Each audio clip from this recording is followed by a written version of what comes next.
versículo 22, porque nós vamos falar hoje sobre as três últimas partes, né, do fruto do Espírito.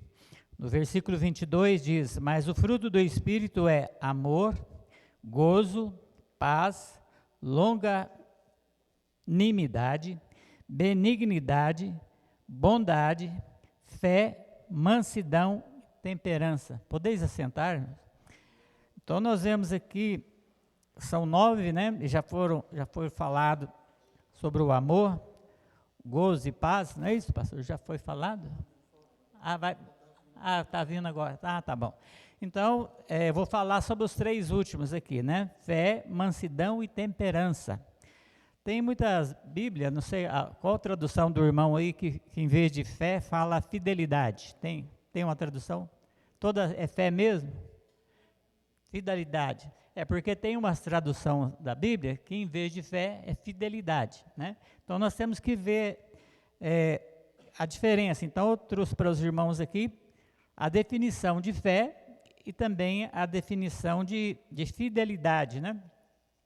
Porque é bom a gente ter essas definições, o que é fé e o que é fidelidade, porque a Bíblia fala sobre as duas. A Bíblia fala sobre fé e fidelidade. Então, os irmãos vão ver aí depois, quando for falado sobre as três primeiras, que é gozo, amor, gozo e paz, que essas três primeiras aí fala do nosso relacionamento com Deus. O amor, gozo, porque Deus é amor. Então, o nosso relacionamento com Deus é as três primeiras: amor, gozo e paz. Porque gozo é o mesmo que alegria. E paz é uma coisa que só Deus pode nos dar. Jesus falou: deixo-vos a paz, a minha paz eu vos dou. Não vou-la dou como o mundo dá. Então, essas três primeiras aqui é o nosso relacionamento com Deus. As três do meio falam do nosso relacionamento com o próximo, uns com os outros, né? O nosso relacionamento com o próximo, porque vai falar de bondade, a benignidade, né?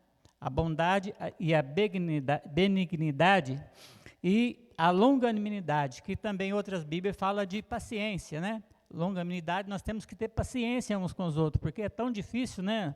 Tratar, o ser humano é difícil de tratar uns com os outros, então temos que ter essa paciência. E nós vamos falar hoje sobre as últimas três, então, que é fé, mansidão e temperança, que tem Bíblia que diz que, em vez de temperança, fala domínio próprio, né? Domínio próprio ou autodomínio.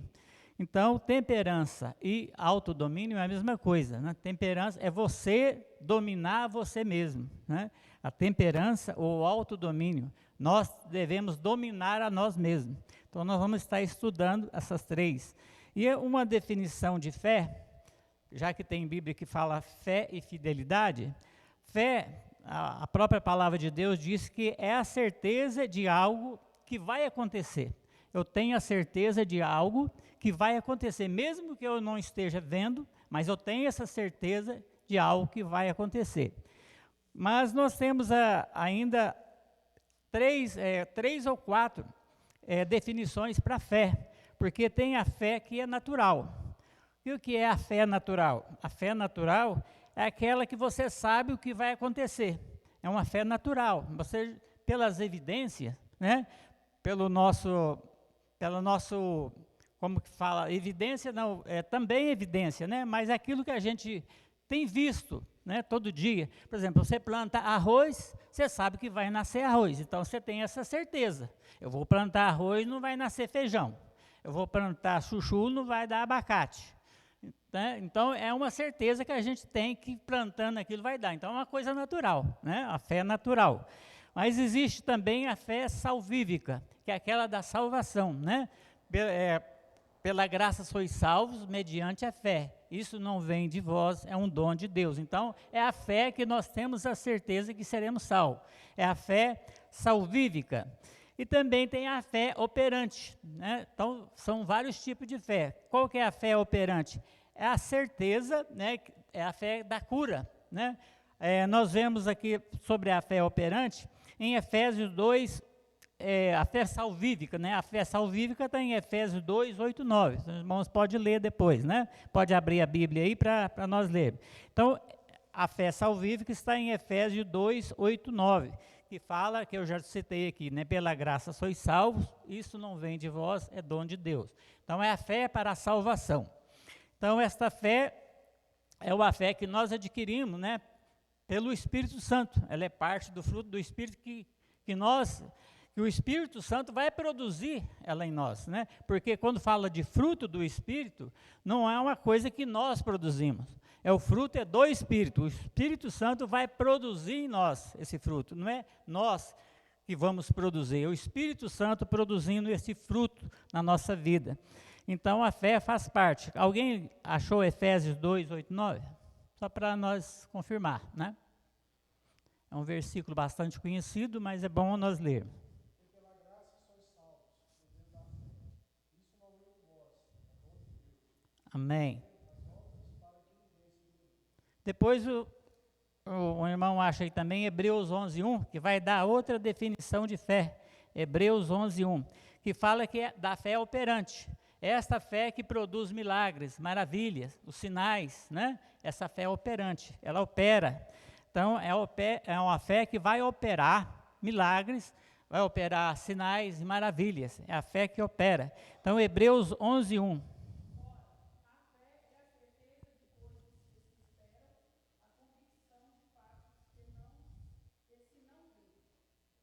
Amém. Então, a fé é uma certeza que eu tenho de uma coisa que eu tenho certeza que vai acontecer, mesmo que eu não esteja vendo, né?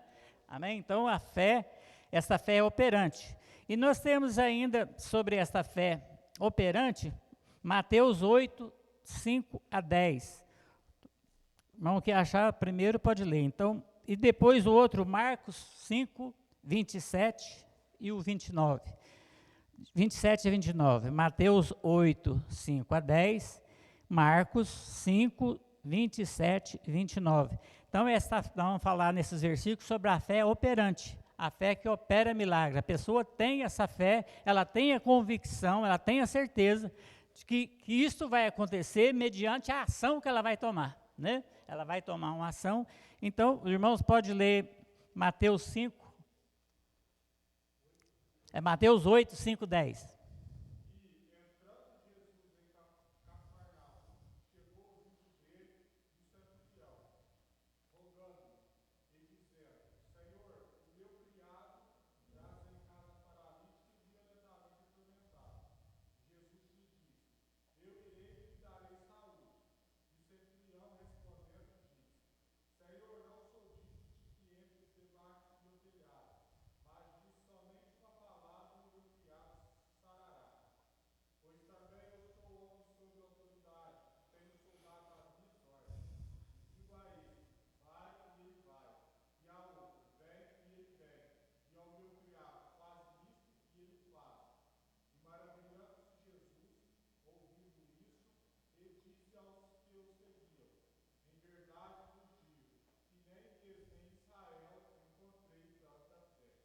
Amém. Então, é uma fé que opera. Então, ele tinha tanta certeza, né, que esse milagre poderia acontecer, que ele falou: Senhor, basta uma palavra, não precisa nem ir na minha casa, não.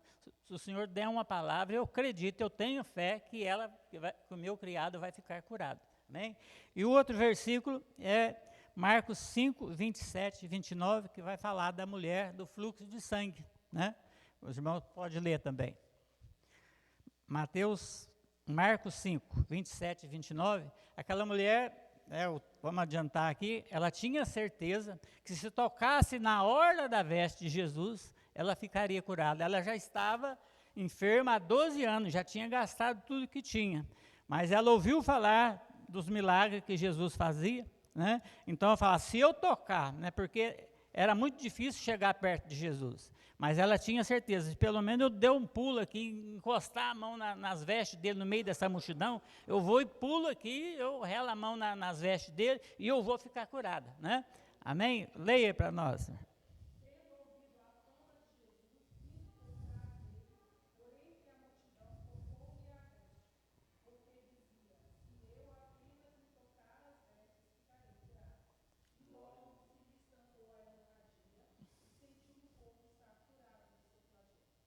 Então, a fé que ela tinha operou o milagre, né? Então, a fé é operante. Então, essa fé operante é aquela certeza de que se eu tomar uma atitude, a minha ação vai depender da minha ação, né? É uma fé, porque a fé sem obra é morta. Então, eu tenho que tomar uma atitude. Eu tenho a fé, mas eu tenho que praticar uma ação. E esta mulher ela fez isso, né? Então, como havia muita gente em volta de Jesus, estava difícil ela chegar. Então, eu acredito assim, que ela ficou caçando um jeito de chegar perto. E como ela viu que não acontecia, ela viu a orla da veste de Jesus, que era bem aqui nos pés, né? Porque ele usava uma túnica, né? Geralmente naquela época usava uma túnica comprida, né? Então, ela falou, se eu tocar só naquelas vestes, na orla das vestes dele, se eu pular aqui, eu consigo relar a mão lá, e eu vou ficar curada, né? Então, isso aconteceu, né? A fé operante. Então, nós vemos que depois que isso aconteceu, Jesus sentiu, né? Mesmo tocando só nas vestes dele, ela não tocou no corpo de Jesus, mas mesmo tocando só na roupa, Jesus sentiu sair poder dele, virtude, né? Aí Jesus falou, não, aconteceu alguma coisa aqui, alguém me esbarrou aqui, alguém me tocou.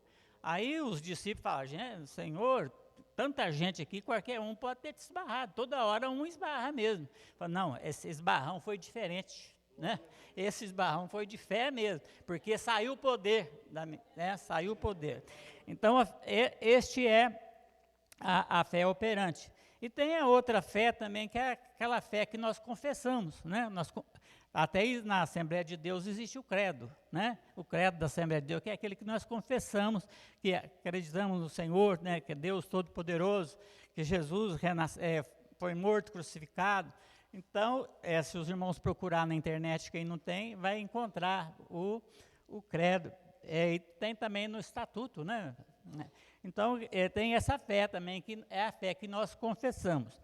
Agora, qual que é a diferença de fé para fidelidade? Então, nós vimos aqui as definições de fé. Fé é a certeza de que uma coisa vai acontecer, né? Eu falei da fé natural, plantar feijão vai nascer feijão. Falei da fé salvífica, que é pela graça nós somos salvos. Nós temos essa certeza. E da fé operante, que é a que opera milagre. E da fé que nós confessamos, né? Mas aí agora a fidelidade. Fidelidade é um atributo divino, né? Que esse atributo divino é fidelidade. Em local na Bíblia nós falamos que Deus tem fé, porque Deus não precisa ter fé, quem precisa ter fé é nós. Mas a palavra de Deus fala que Deus é fiel. Mesmo quando nós somos infiéis, Ele permanece fiel. Então, a fidelidade é um atributo divino, mas através do Espírito Santo, né, nós podemos ter esse fruto produzido em nossa vida.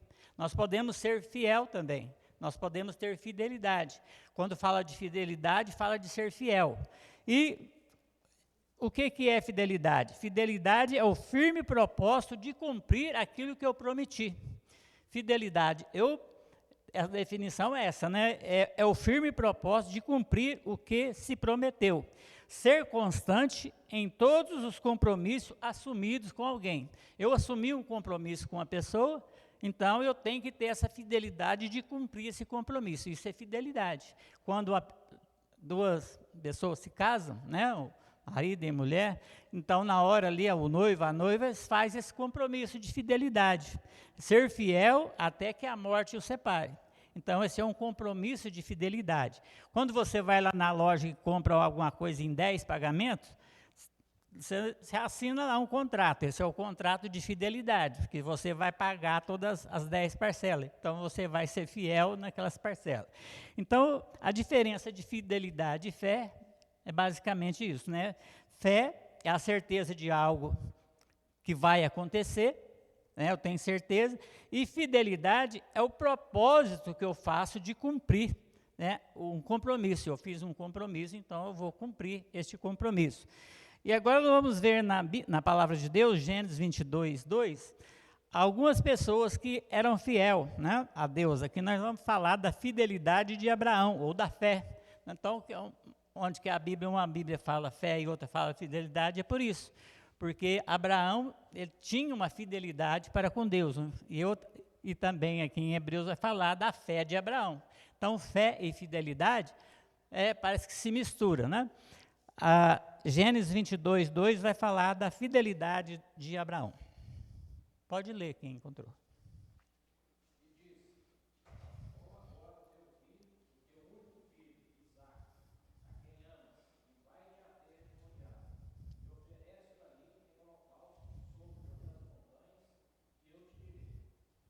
Amém. Então, isso é uma grande fidelidade. Tomar o seu único filho, né?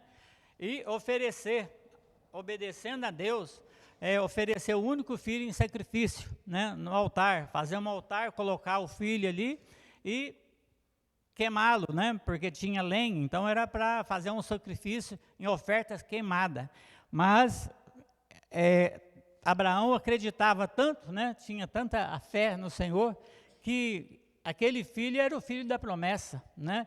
Então, Deus havia prometido uma grande multidão através daquele filho, porque ele já estava velho, né? Então, Abraão tinha certeza que mesmo matando o seu filho, ele poderia renascer da cinza, ali em cima daquele altar. Então, a fidelidade e a fé de Abraão. Nós vemos também em Filipenses 2:8, os irmãos podem ler Filipenses 2:8, e aqui vai falar da fidelidade do Senhor Jesus.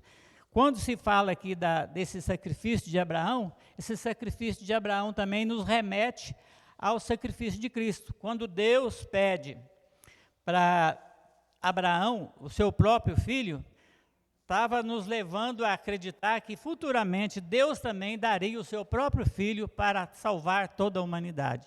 Então nós vemos aqui, neste outro versículo, Filipenses 2:8, a fidelidade de Cristo, né? Quem encontrou?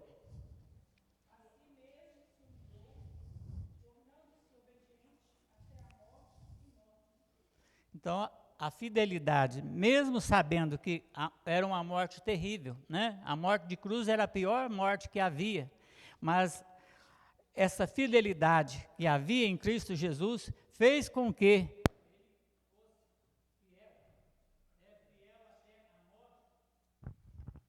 e morte de cruz.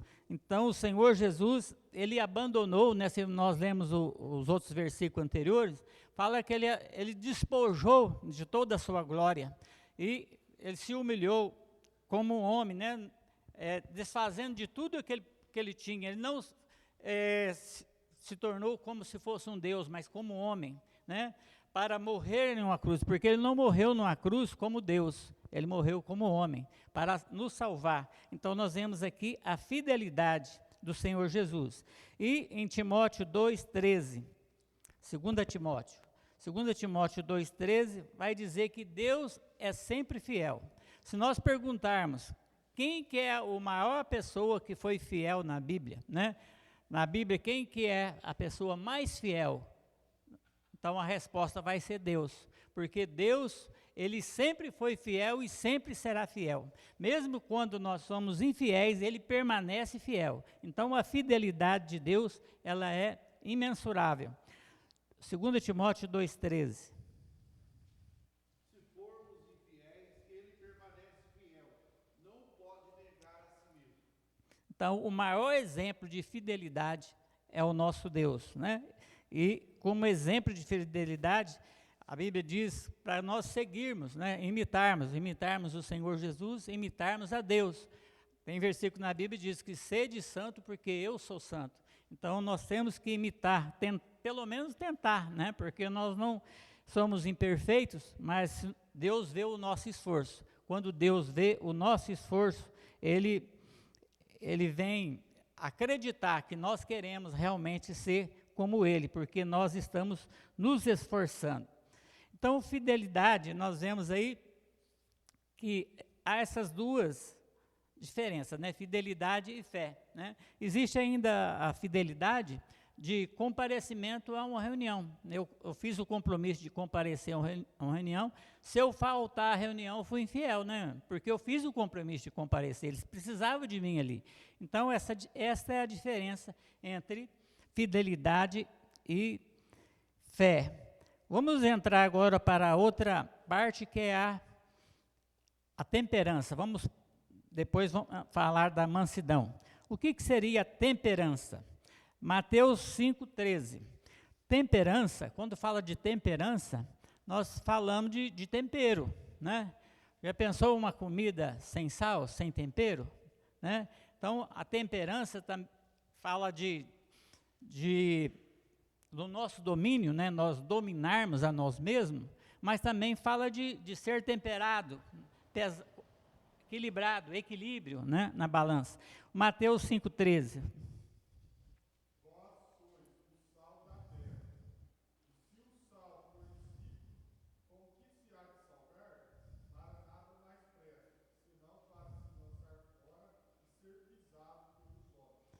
Então, quando o Senhor diz que nós somos o sal da terra, significa que nós temos que ser temperado, nem salgado e nem sem sal, porque uma pessoa salgada é difícil de aguentar, mas sem sal também é pior, né?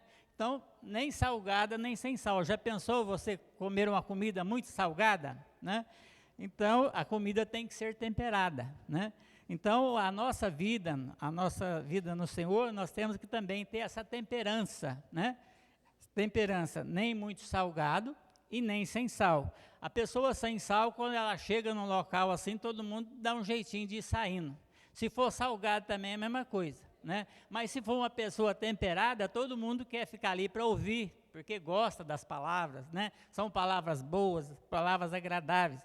Então, temperança é o ato de temperar. Então, nós temos que nos temperar, né? O tempero, né, realça qualquer prato. Já pensou, as mulheres, né, que são cozinheiras, né? Elas sabem que sem tempero vai ficar muito ruim a comida, né? Então, o cristão não pode ser salgado, né? Mas se for sem sal também é ruim. Então, o sal, aí está falando, o Senhor Jesus fala que se o sal perder o sabor, ou se tornar insípido, né? Porque fala insípido é sem sabor. Se o sal se tornar insípido, ele não serve para mais nada, a não ser para ser pisado pelos homens. Por que Jesus falou isso? Ser pisado pelos homens. Porque naquela época, os romanos usavam o sal quando estava insípido, não prestava, não tinha gosto para nada, porque eles guardavam o sal por muito tempo. Porque até o salário do soldado era referente ao sal, soldo. A palavra soldo vem de sal, né? Então, era armazenado muito sal. E esse sal, às vezes, perdia o sabor, não prestava para nada. O que eles faziam com sal? Sameava esse sal nas estradas, para servir para, como se fosse o asfalto hoje, né?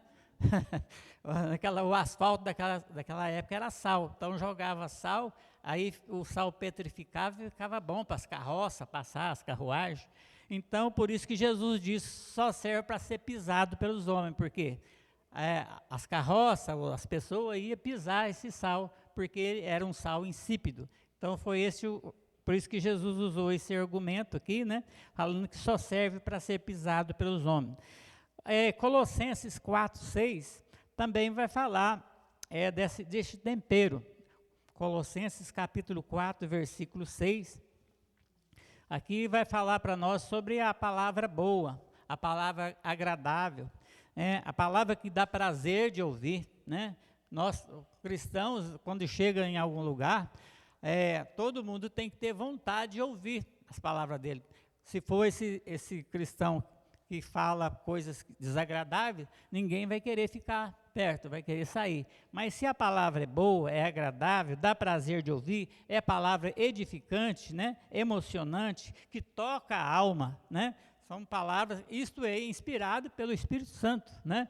Esse fruto do Espírito que está na minha vida, essa temperança, que todo mundo vai querer me ouvir, vai gostar do que eu falo. Não é aquela pessoa que chega e que pessoa chata, né? Que as palavras dele. Então, aqui Colossenses 4:6 fala da nossa conversa, a maneira de nós falarmos. Pode ler.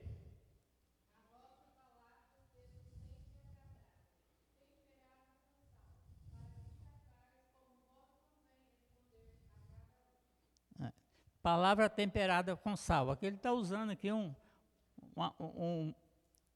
uma comparação, né? Então, não tem como temperar a palavra com sal, né? Como é que eu vou falar e vou ficar jogando sal na palavra? Mas é uma maneira que ele está usando aqui, uma expressão, para dizer que a nossa palavra tem que ser agradável, né? não ser um crente desagradável, onde chega as pessoas saem. Outro aqui é Filipenses 4, 5, 6. Filipenses 4, 5, 6 também vai nos falar sobre essa moderação, porque quando fala de temperança, também fala de moderação. Nós temos que ser moderados. Aquela pessoa moderada é aquela pessoa que sabe a hora de falar, sabe a hora de agir. Moderado, 5, Filipenses 4, 5, 6.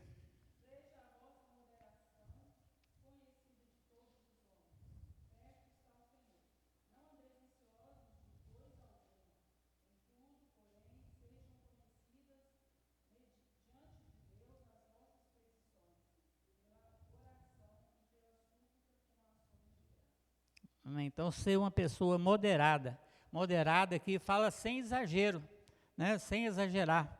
Então, moderado, fala também aqui as obras da carne, né?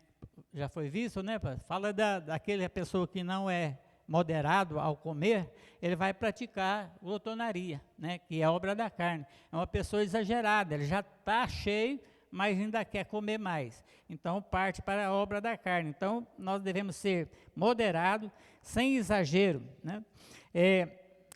Outra coisa que nós podemos comparar aqui sobre moderação é trabalhar demais. Tem pessoa que às vezes trabalha demais e não tem nem tempo para Deus. É imoderado. Não sobra um tempo para Deus, trabalha demais. Quem trabalha demais vai se cansar, né? Vai ficar cansado de tanto trabalhar, não vai ter um tempo para o Senhor. Mas também tem aquele que é ao contrário, né? Não quer trabalhar de jeito nenhum, né? É o preguiçoso. Então, não há moderação. Então, tudo existe, né? O tempero, existe as coisas, nós temos que ter temperança, equilíbrio, o domínio. Nós temos que dominar a nós mesmos, porque às vezes a pessoa quer ganhar dinheiro e vai trabalhar, né? E sendo que o Senhor diz ajuntai tesouro no céu, né? Porque tudo isso vai ficar aqui. Então, de que adianta esse exagero, né? Essa imoderação para ganhar dinheiro? Então, nós temos que ajuntar tesouros no céu, e o Senhor fala, não ficamos preocupados com o dia de amanhã, porque o Senhor, Ele supre as nossas necessidades, né? Também essa moderação também vai falar de equidade. Equidade é agir com justiça. Então, nós temos que ser moderados para uns com os outros, agindo com justiça, porque muitas das vezes nós somos injustos nas nossas ações com uma pessoa. Então, nós temos que ter esse equilíbrio, essa temperança de agir com justiça. Por exemplo, se chega alguém, eu estou lá na fila do hospital, ou então no pronto-socorro, para ser atendido porque eu estou gripado, né? Eu estou gripado, então eu quero que o médico me dê uma receita para me comprar um remédio. Mas aí chega uma pessoa de acidente toda arrebentada. É claro que eles vão passar essa pessoa na minha frente, ela tem prioridade, né? Então, eu tenho que, neste momento, agir com justiça, eu tenho que ter essa equidade, né, esse bom senso, saber que aquela pessoa realmente precisa de entrar na minha frente. Muitas das vezes a pessoa acha ruim, fala, não, mas já faz tempo que eu estou aqui na fila, eu cheguei primeiro, né? Então, nós temos que ter isso. Pelo Espírito Santo, nós temos essa temperança. Nós somos destemperados por natureza, né? A gente já nasce já meio destemperado já. O bem, aí o apóstolo Paulo fala, né, que o bem que eu quero fazer eu não faço, mas o mal que eu não quero fazer eu acabo fazendo. Romanos 7, 15 até o 24. Romanos capítulo 7, 15 ao 24. Então, nós somos assim, né? Quando nós nascemos, né? A criança, ela começa a chorar, né? Quando não chora, o médico dá um tapa ainda, que é para chorar, né? Por que a criança chora? Porque ela está saindo de um local quentinho, né? Aquele conforto, e está indo para um local frio, né? Saiu do ventre da mãe, então ela já nasce ali meio destemperada, porque fala, não, para onde você está me levando? O que está acontecendo comigo? Ela não sabe falar, mas ela pensa assim, né? Então, nós já somos destemperados. E diz aí, Romanos 7, 15 a 24.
Então, aqui o apóstolo Paulo está falando, né, que nós, né, por natureza, né, a nossa natureza pecaminosa, a natureza de Adão, nós temos que fazer um esforço. Se bem que o fruto do Espírito que é produzido em nós, não é o esforço nosso, a nossa próprio querer, é o Espírito Santo que opera. Mas eu também tenho que me esforçar, né?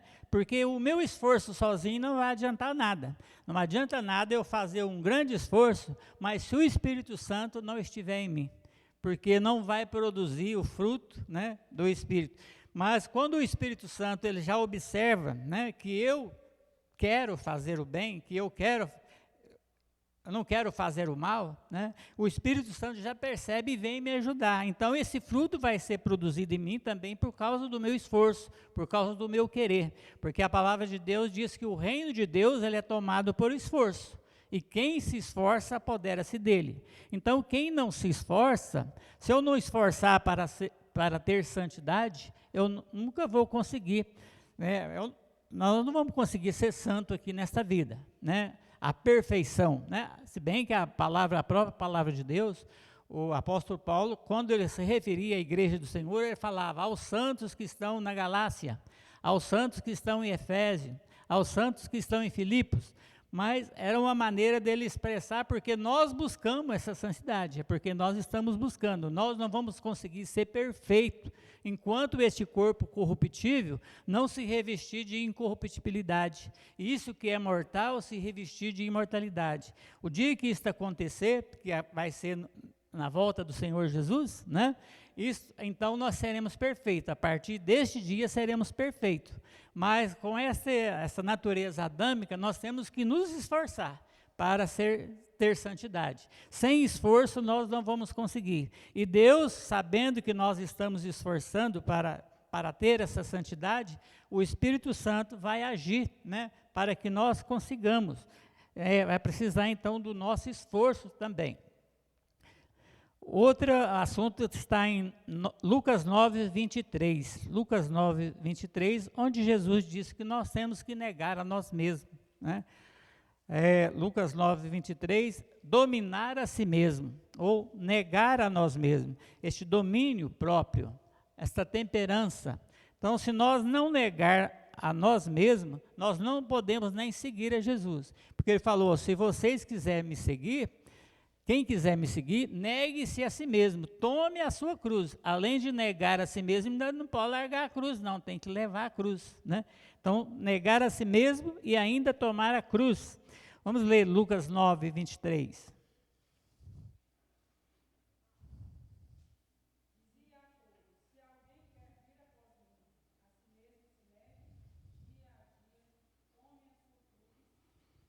Amém. Então, existe aí um conflito, às vezes, dentro de mim, né, dentro de nós, que nós não queremos fazer nós queremos fazer a nossa vontade, nós não queremos, muitas vezes, fazer a vontade de Deus, porque fazer a vontade de Deus, às vezes, é incômodo, é mais difícil. Fazer aquilo que eu quero é mais agradável. Então, mas o Senhor Jesus aqui diz que nós devemos renunciar a nós mesmos, negar os nossos desejos, negar as nossas vontades, para então segui-lo. Então existe esse conflito que nós devemos dominar, porque o próprio texto aqui, que nós lemos aqui anterior, onde que fala sobre as obras da carne, fala que a carne milita contra o espírito. Militar é lutar, né? A carne luta contra o espírito e o espírito luta contra a carne, para que nós não façamos aquilo que nós queremos. Então, o Espírito não quer que nós façamos o mal, porque o Espírito, ele foi dado por Deus, através do sopro. E a carne, ela tem natureza adâmica, foi feita do barro. Então, sempre vai haver conflito. Então, se o Espírito estiver fraco, a carne vence. Mas se o Espírito estiver forte, ele vai vencer. E como que nós fortalecemos o Espírito? Através do jejum, da oração, para manter a carne ali na rédea. E aí o Espírito cresce. Então, nós não podemos fazer a nossa própria vontade. Nós temos que renunciar a nós mesmos. Um outro detalhe aqui é de onde vem o nosso autocontrole. Então, tem pessoas que, se você perguntar para ele, o seu autocontrole, a sua moderação, de onde vem? Né? De onde vem o seu autocontrole? Nós sabemos que o autocontrole, ele vem de dentro, né? Tem que vir de dentro de nós, é de dentro para fora. Aí a pessoa fala, não, o meu autocontrole vem de dentro. Aí nós perguntamos, mas de dentro de onde? Aí fala, de dentro da farmácia, né? Porque ele, para se controlar, tem que tomar um calmante, né? Porque ele é muito agitado. Mas o nosso autocontrole vem de dentro de nós mesmos, através do Espírito Santo, e não da farmácia. Porque se você ficar só comprando remédio para ficar calmo, para dormir, né? Então, Deus, ele pode tirar tudo isso. Tem pessoas que têm que tomar calmante para dormir, para ficar calmo, mas nós que somos crentes no Senhor, nós sabemos que o Senhor pode tirar isso aí, né?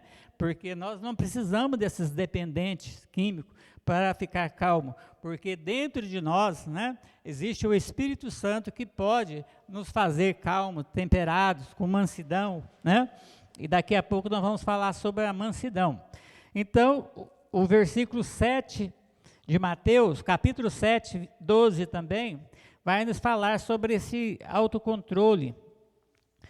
Mateus 7, 12, aqui Jesus vai nos dar um conselho, né? Porque muitas das vezes nós queremos ser respeitado, nós queremos que as pessoas tenham o seu autodomínio, o autocontrole para falar conosco, que não seja sem educação, porque muitas vezes as pessoas vêm até nós estúpido, com grosseria, né? E nós achamos ruim, claro, né? Porque ninguém quer ser tratado assim, né? Mas se nós queremos ser tratados bem, o Senhor Jesus aqui fala que nós devemos então primeiramente tratar a todos bem, para que então nós possamos também ser bem tratados. Mateus 7, 12.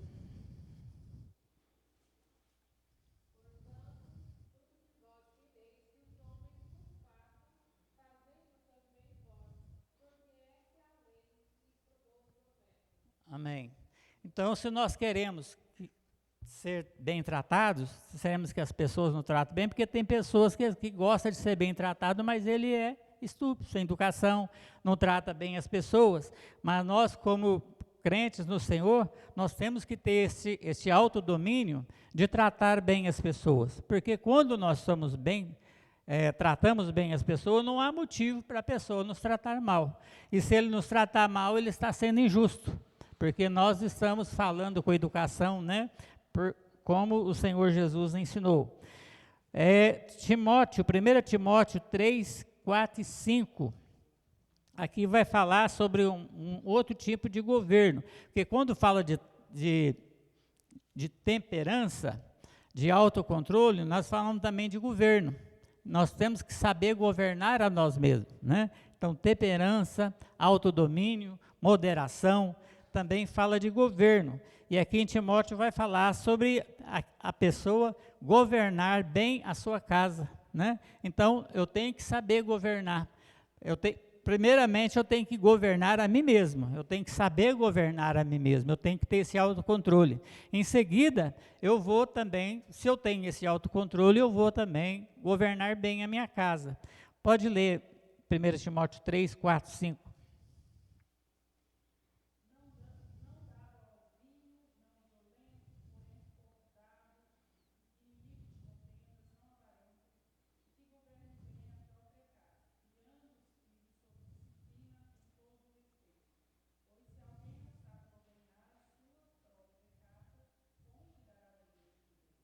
Então, aqui serve muito para essas reuniões de obreiro, né? É sempre falado isso, porque como que um obreiro vai cuidar do rebanho de Deus, se for dado para ele um rebanho para cuidar, como que ele vai cuidar do rebanho de Deus se ele não tem domínio próprio, se ele não tem essa temperança, se ele não sabe nem governar a casa dele? Como que ele vai cuidar de um rebanho de ovelha? Se uma ovelha pular para fora do curral, ele vai sentar o porrete nela, né? Porque ovelha difícil, viu?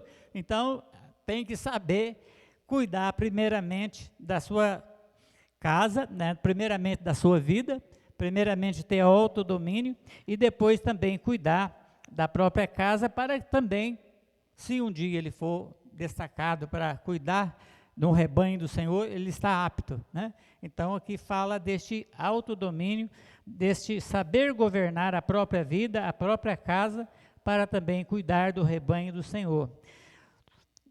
9, 1 Coríntios 6,12. 1 Coríntios 6,12 vai falar de coisas que são lícitas e coisas ilícitas. O que é lícito e o que é ilícito? O que eu posso fazer e o que eu não posso fazer de acordo com a palavra de Deus, de acordo com a lei de Deus, de acordo com a lei dos homens.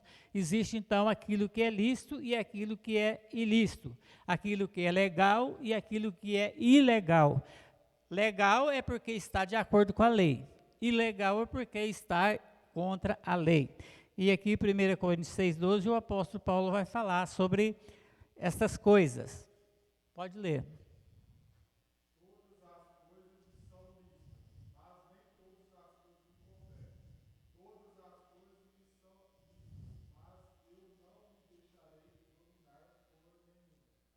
Então, está falando de coisas lícitas e coisas ilícitas, mas que eu não posso deixar ser dominado. Então, eu tenho que ser um dominador dessas coisas, e não essas coisas me dominar. Então, quando fala de temperança, de dominação, eu tenho que entender aqui que essas coisas que são nem as lícitas e nem as ilícitas, porque existem coisas que são lícitas, que eu posso fazer, eu não posso deixar que essas coisas também me dominem, só porque são lícitas, né? É uma coisa que é lícita, eu posso fazer, mas eu vou deixar essas coisas me dominar? Por exemplo, eu posso ficar em casa assistindo televisão e não ir para o culto. É lícito isso, né? Eu vou deixar a televisão me dominar? Então, tem coisas que é lícito, mas eu não posso deixar me dominar. E se é ilícito, aí pior ainda. Porque o que é ilícito? Ilícito é aquilo que não pode fazer, que a lei proíbe também, né?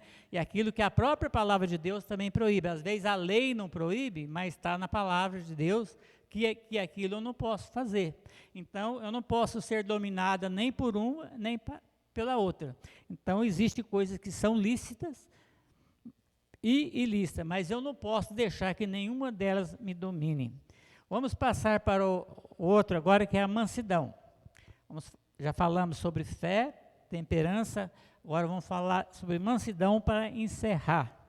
O que é mansidão? Nós temos sempre que ter uma definição, né?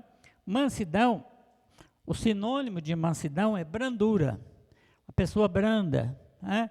É aquela pessoa que a outra fala, que doçura, né? Doçura. Então, mansidão, doçura. E também afeição, né? Uma pessoa que tem afeição para com os outros. Então, é uma pessoa mansa, meiga, né? Sinônimo de manso, né? O sinônimo de mansidão é brandura, doçura, afeição. E tem o sinônimo de manso. O que é o manso? Manso é aquele que é calmo, tranquilo, meigo, né, suave, dócil. Quando fala de manso, muitas vezes a gente lembra de animais, né? A pessoa chega na nossa casa, né, fala, esse cachorro é bravo? Não, ele é manso, né? Ele é dócil, ele não morde, não. Então, é aquele crente que não morde, né? Então, ele não morde, não, ele é bem manso. Então, Mateus 5,5, Jesus falando sobre as bem-aventuranças, vamos ler Mateus 5,5, e nós vamos continuar lendo os outros versículos depois. Então, Jesus está falando aqui que a pessoa mansa, ele é uma pessoa bem-sucedida, né? Aquele que é manso, ele é bem-sucedido, bem-aventurado. Fala, bem-aventurados mansos. O bem-aventurado é uma pessoa bem-sucedida. Leia Mateus 5,5.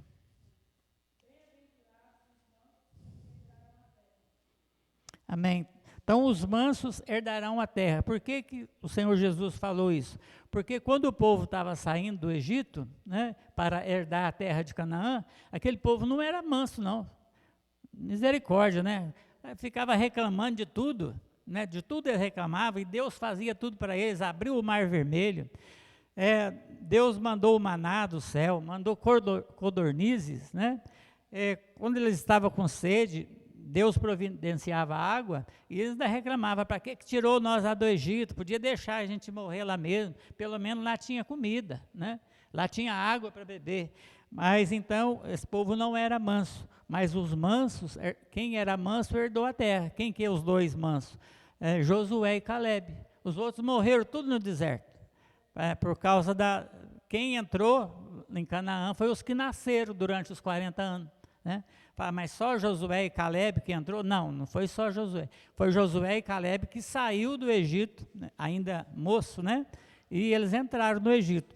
Mas o restante não entraram por causa da incredulidade, da bravura, né? Não eram pessoas mansas de coração. Aí, então, quando se fala de manso, também nós podemos lembrar da palavra humilde, né? A pessoa que é humilde, ele é manso, ele é humilde, porque Jesus mesmo fala, né? Que sou manso e humilde de coração. Daqui a pouco nós vamos ler este versículo. Então, os mansos, é o versículo 4, pode ler. O versículo 4 também. Os mansos aqui são os que choram, né, Jesus? Porque a pessoa humilde, sempre ele é uma pessoa assim que, parece que ele tem uma alma, a pessoa muito ruim, brava, ele não chora, né? Mas a pessoa que é mais sensível, ele chora à toa, né? Ele praticamente é um chorão, né? Como Jeremias, né? Que eles falam que o profeta é chorão, né? Então, geralmente a pessoa mansa, ela é uma pessoa que chora. O versículo 4, quem entrou aí?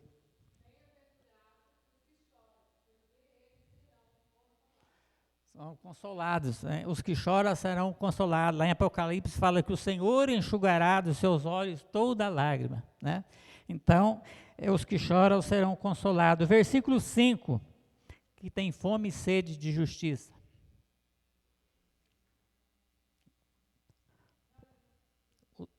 É 5:5.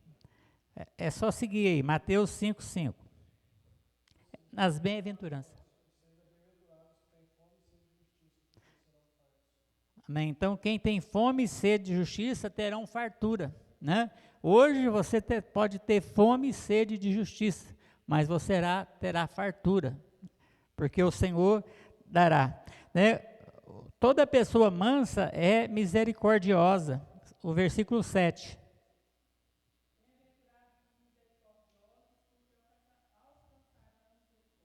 Amém. Então, o misericordioso alcança misericórdia.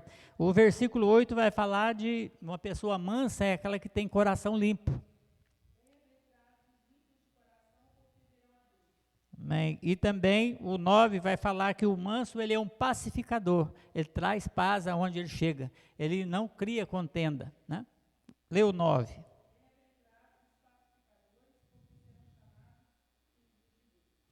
E finalmente, o versículo 10, o Senhor Jesus vai falar que os mansos geralmente são perseguidos.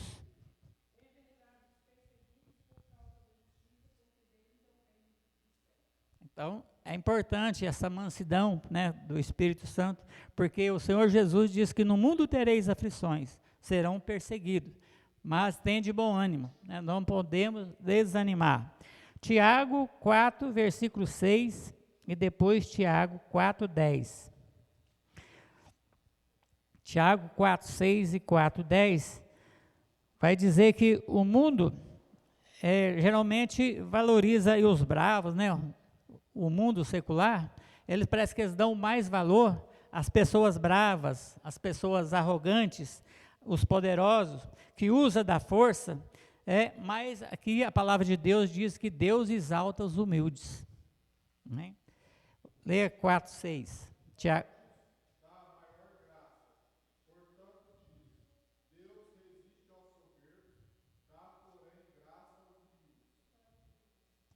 Então Deus resiste ao soberbo. Então o mundo valoriza aí as pessoas que são bravas, arrogantes, os poderosos, que usa da força, mas Deus ele exalta os humildes, os mansos. Aí agora o 4:10.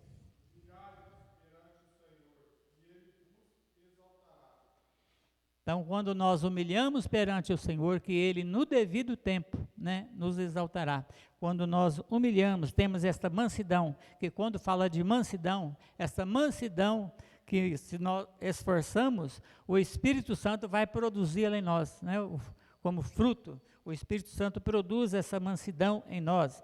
Provérbios 3:31, depois Isaías 2:17, Provérbios 3:31, Isaías 2:17, 1 Pedro 5:6. Aí cada irmão acha para ser rápido.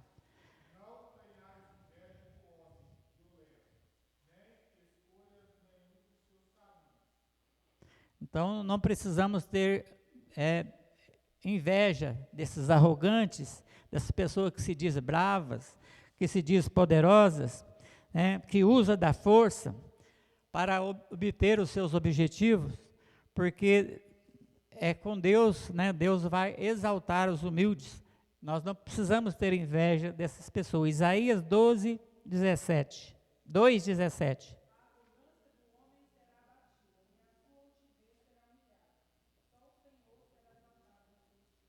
Deus será exaltado, a arrogância do homem será humilhada. Então, aqueles que é humilde, que humilha na presença do Senhor, estes serão bem-aventurados. 1 Pedro 5:6.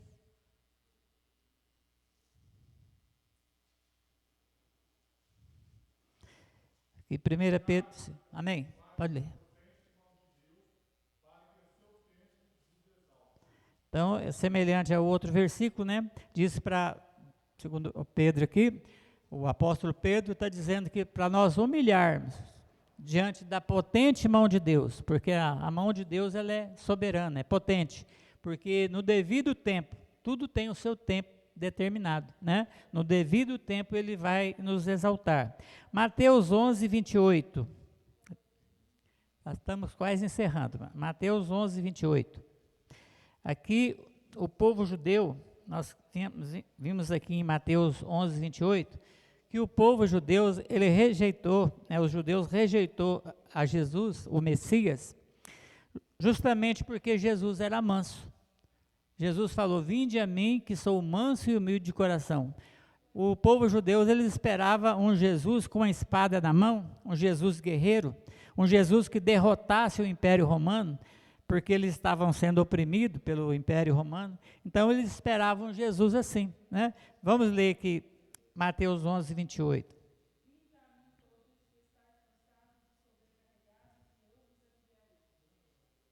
Então, o que Jesus está dizendo, ele está denominando de manso, né? Vinde a mim que sou manso, humilde de coração, e eu vos aliviarei. Por que que Jesus falou isso? Porque ele estava sendo oprimido, era um povo oprimido, né? E eles esperavam Jesus com a espada ali que ia libertar eles, mas a liberdade que Jesus ia dar para eles era interna, né? Era no coração, era uma libertação interior. Então, vinde a mim, vós que estáis cansados. E Jesus realmente foi rejeitado pelos judeus, porque eles esperavam um Messias guerreiro, um Messias que destruísse o império. Então, e não foi com essa finalidade que o Senhor Jesus veio. Ele disse: o meu reino não é desse mundo, mas ele voltará.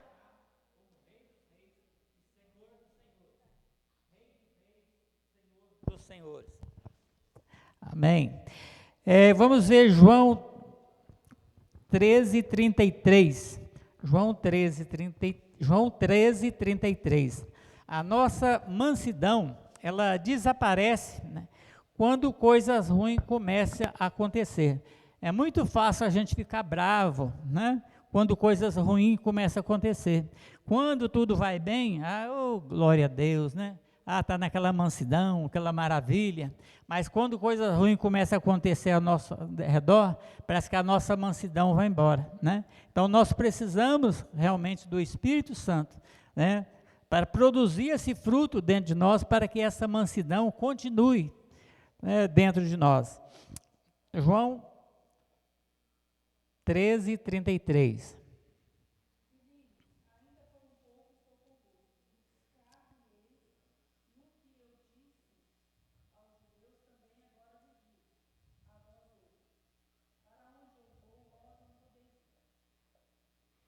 Esse é o Evangelho de João, né? É 13:33.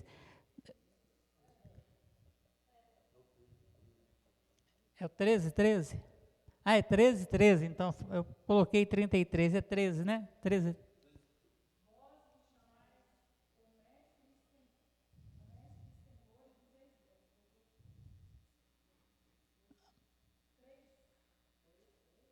Tre- 13, 13? Não, é o versículo que fala que no mundo tereis aflições, mas tem de bom ânimo. É a 16. Eu marquei errado aqui, 16, 33. É o capítulo 16.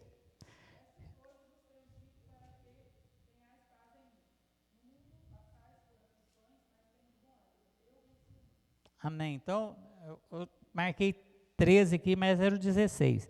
Então, Jesus está falando que é para nós não desanimarmos, porque realmente aflições vai acontecer, mas nós temos que ter mansidão, né, produzida pelo Espírito Santo em nós. A mansidão aqui será produzida pelo Espírito Santo para que nós possamos suportar essas aflições que Jesus disse que no mundo nós vamos ter, e não tem como livrar.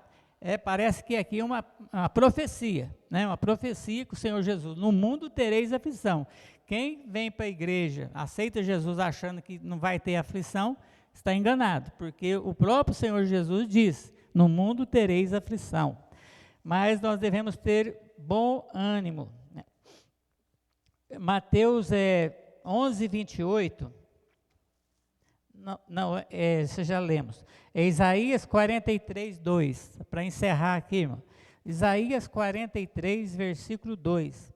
Aqui diz o versículo aqui que o Senhor, Ele é conosco. Ele não desampara, né? O Senhor sempre estará conosco. Então, nós temos que confiar no Senhor. Isaías 43, 2.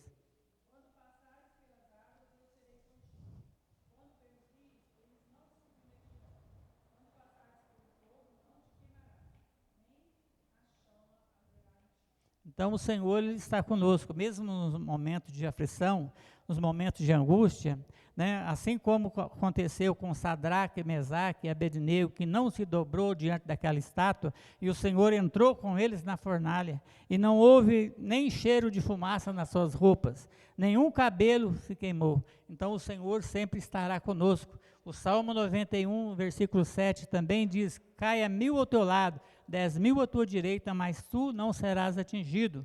Então nós temos que pedir ao Senhor, o Espírito Santo, que produza essa mansidão em nós e que nós tenhamos confiança no Senhor para vencer todos os problemas que acontecem na nossa vida, porque neste mundo devemos ser manso, porque aflições vão acontecer ao nosso derredor, mas se formos mansos, de coração, produzido pelo Espírito Santo, nós venceremos, porque Deus estará sempre conosco. Amém?